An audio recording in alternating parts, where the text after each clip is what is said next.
अस्सलामुअलैकुम, welcome back to my channel. चलते हैं आज की रेसिपी की तरफ। आज हम बना रहे हैं आलू के चपली कबाब। ये है आलू, इन्हें मैंने कद्दूकश किया हुआ है और ये देखें कि इसे मैंने बर्फ़ डाल के, अगर ठंडा पानी है तो आप ठंडे पानी में डाल दें, वरना इस तरह बर्फ़ के क्यूब्स डाल के इसको अच्छी तरह हमने इसे ठंडे पानी में डालना है। अब हमने इसको 10 मिनट इस तरह कद्दूकश करके छोड़ दिया था पानी में। अब हम इसको अच्छी तरह निचोड़ रहे हैं। पानी में से निचोड़ के हमने एक अलग बाउल में इनको निकाल लेना है। इसमें पानी नहीं होना चाहिए।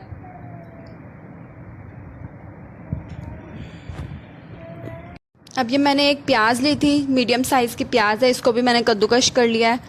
और ये देखें, इसके अंदर भी प्याज का पानी है, इसको भी हम अच्छी तरह निचोड़ के आलू में शामिल करेंगे।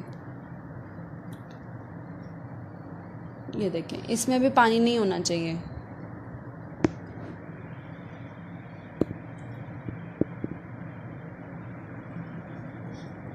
प्याज शामिल करने के बाद अब हम इसमें हरा धनिया और हरी मिर्चें शामिल करेंगे। हरा धनिया मैंने थोड़ा सा ले लिया है और हरी मिर्चें 2 अदद ली हैं, ज़्यादा नहीं ली, क्योंकि आलू भी थोड़े हैं, इसलिए हम मसाले भी इसमें कम डालेंगे। अब हमने ये हाफ़ टी स्पून नमक डाला इसमें और हाफ़ टी स्पून से भी कम पिसी हुई लाल मिर्च शामिल की है। 1 चुटकी हम इसमें हल्दी शामिल करेंगे और ये हाफ़ टी स्पून हमने सूखा पिसा हुआ धनिया लिया है, साबुत धनिया। और ये साबुत कुटी हुई हमने मिर्च लिया है हाफ़ टी स्पून। और ये मैंने 2 चुटकी के करीब पिसा हुआ गरम मसाला शामिल किया है। और ये है मैदा, ये हम 3 टीस्पून इसमें शामिल करेंगे। मैदा डालने से इसकी बाइंडिंग अच्छी हो जाएगी, इस वजह से हम इसमें मैदा शामिल कर रहे हैं। और उसके साथ हम इसमें एक अंडा भी शामिल करेंगे। पहले हम इन सब मसालों को अच्छे से मिक्स कर लेते हैं। अंडा हमने बाद में शामिल करना है, क्योंकि अंडा लिक्विड होता है, इसलिए हमने पहले खुश्क इंग्रेडिएंट्स को हमने अच्छी तरह मिक्स कर लेना है।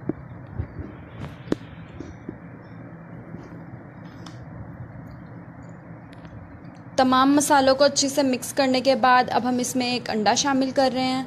अंडा शामिल करने के बाद अब हम इसको अच्छे से मिक्स कर लेते हैं। ये देखें, अब ये है, एक टमाटर लिया मैंने, उसके स्लाइसेस कर लिए हैं, इसको हम साइड पे रख लेते हैं। और अब हम चलते हैं तवे की तरफ। ये तवा है, इस पर मैंने ऑयल डाल के चूल्हा ऑन किया हुआ है। मीडियम आंच रखनी है हमने। इस तरह हमने मिक्सचर को गोल गोल घुमा कर उठाना है।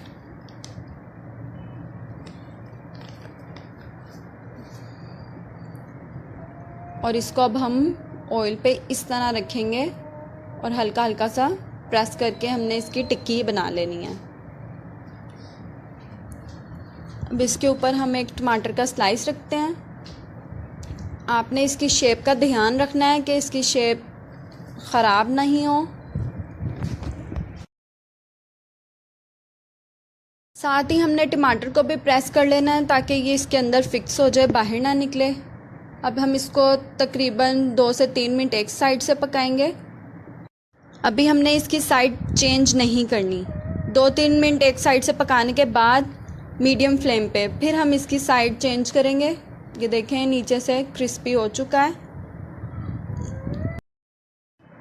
इतने हम इनको चेंज कर रहे हैं साइड्स को। आप चैनल को सब्सक्राइब कर दें, लाइक कर दें और शेयर करना ना भूलिएगा।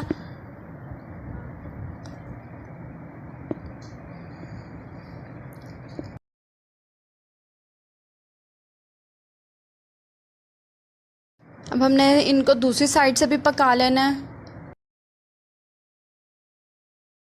ये देखें, ये है हमारे चपली कबाब की फ़ाइनल लुक। और अगर आपको रेसिपी अच्छी लगी हो तो ट्राई ज़रूर करिएगा। बहुत टेस्टी बने हैं और बहुत क्रिस्पी हैं। ये देखें, मैं आपको चेक करवा देती हूँ, कितना प्यारा कलर आया है इसका। मैंने इसको तकरीबन 5 से 6 मिनट पकाया है। इतना पकाने में ही आलू जो हैं वो गल चुके हैं इसमें, क्योंकि वो बिल्कुल कद्दूकश हुए थे। Thanks for watching.